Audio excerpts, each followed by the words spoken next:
क्या आपने कभी किसी ऐसे व्यक्ति को देखा है जो सामने आपका दोस्त हो लेकिन पीछे आपके खिलाफ साजिशें कर रहा हो? अगर हाँ, तो यह कहानी आपके लिए है। ये एक सच्ची कहानी है।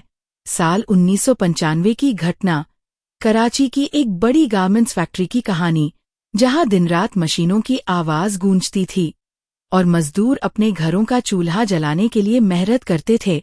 इसी फैक्ट्री में एक व्यक्ति काम करता था जिसे सब कहते थे नेकू मुंशी। वो फैक्ट्री का हिसाब किताब संभालता था। रजिस्टर, हाजिरी और काम की रिपोर्ट सब उसके हाथ में थी और यही चीज उसे एक खास ताकत देती थी। नेकू मुंशीबा बेहद शिष्ट और खुशमिजाज था। साफ सुथरा कपड़ा, चश्मा, हाथ में रजिस्टर और चेहरे पर हल्की सी मुस्कान, और वो हर किसी से मीठी बातें करता। खासकर सेठ के सामने तो वो खुद को सबसे ज्यादा वफादार दिखाता, लेकिन हकीकत इसके बिल्कुल उलट थी। इसके दिल में ईर्ष्या, लालच और नफरत भरी हुई थी। वो दूसरों की तरक्की देखकर जलता और दिल ही दिल में कहता, जब तक ये लोग हैं, मैं आगे नहीं बढ़ सकता। नेकू सिर्फ नाम का नेकू था। तुम जैसे लोगों को मैं जलील करता हूं। लगता था। देख मेरा मुंह, तुझे शर्म आनी चाहिए। वह दिल से अब सीधा काम कर, वरना निकाल दो। अब चुपचाप खड़ा है। वह कभी किसी का भला नहीं होने देता था।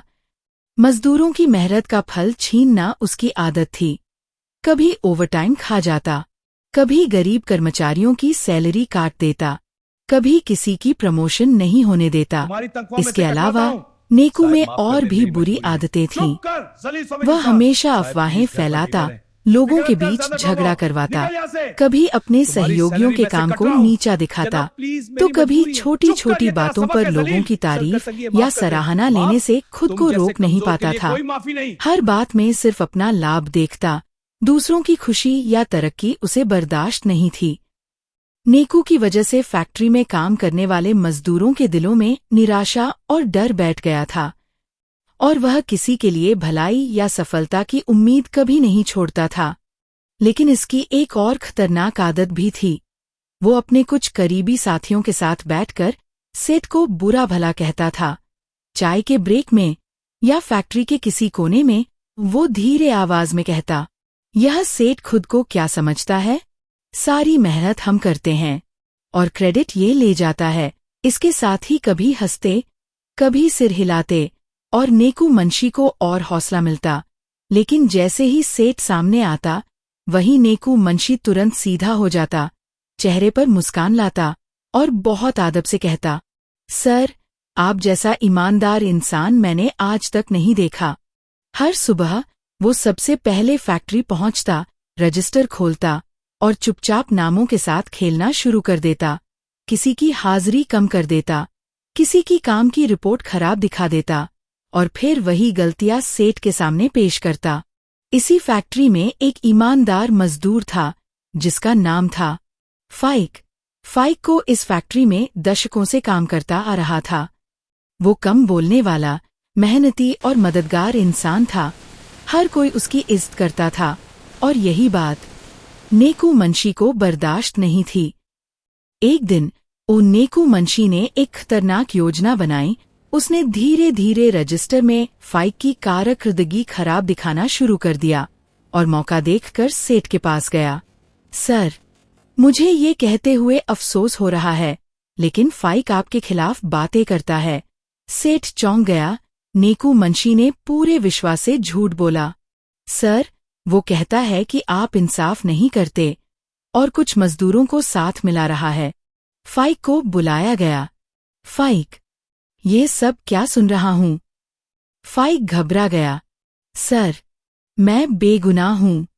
उसने सफाई देने की कोशिश की, लेकिन नेकू मुंशी ने तुरंत रजिस्टर आगे रख दिया। अंक और आंकड़े सब उसके खिलाफ जा रहे थे।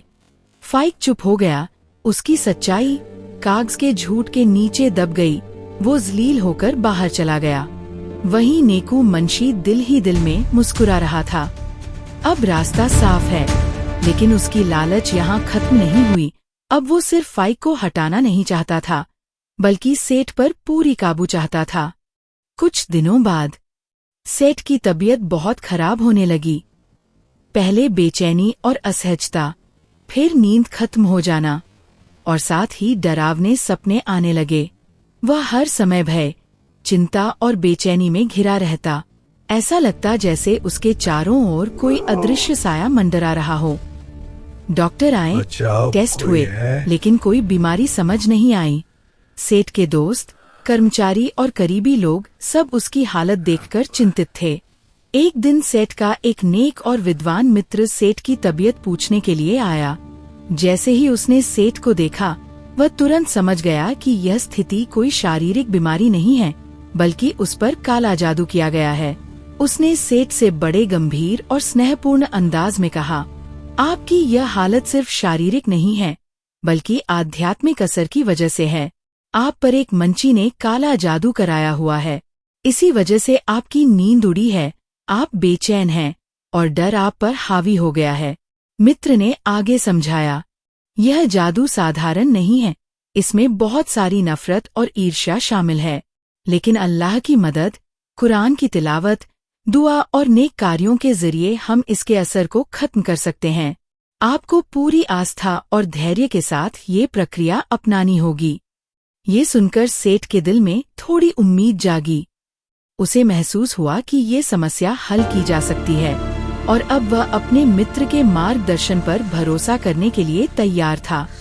फिर कुरान की तिलावत और दुआओं का इंतजाम किया गया। कुछ दिनों में सेठ की हालत बेहतर होने लगी। अब वो पहले से ज्यादा होश में था। उसने जांच का आदेश दिया। सीसीटीवी फुटेज देखी गई, कर्मचारियों से पूछताछ हुई। कुछ लोगों ने बताया, सर, नेकू मंशी अक्सर एक आमल के पास जाता था। सेठ ने रजिस्टर फिर से चेक करवाया और सच सामने आ गया। आंकड़ों में फेरबदल किया गया था। नेकू मंशी को बुलाया गया। क्या ये सब तुमने किया? वो चुप खड़ा था, न तो आंखें मिला पा रहा था, न कुछ कह पा रहा था। सेठ को अपनी गलती का एहसास हुआ। उसने तुरंत फाइक को वापस बुलाया, माफी मांगी और उसे इज्जत और इनाम के साथ बहाल कर दिया। नेकू मंशी को तुरंत नौकरी से निकाल दिया गया। कुछ दिनों बाद वो फैक्ट्री जा रहा था, शायद माफी मांगने के लिए। रास्ते में वही आवारा कुत्ते थे जिन्हें वो अक्सर पत्थर मारकर परेशान किया करता था।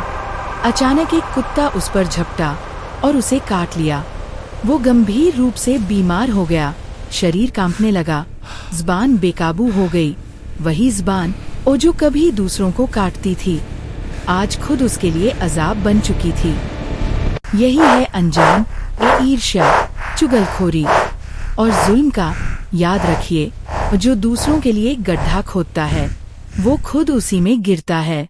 अगर ये कहानी आपके दिल को लगी हो तो लाइक करें, शेयर करें और सब्सक्राइब करना न भूलें। कमेंट में जरूर बताएं, क्या आपने कभी नेकू मंशी जैसा व्यक्ति देखा है?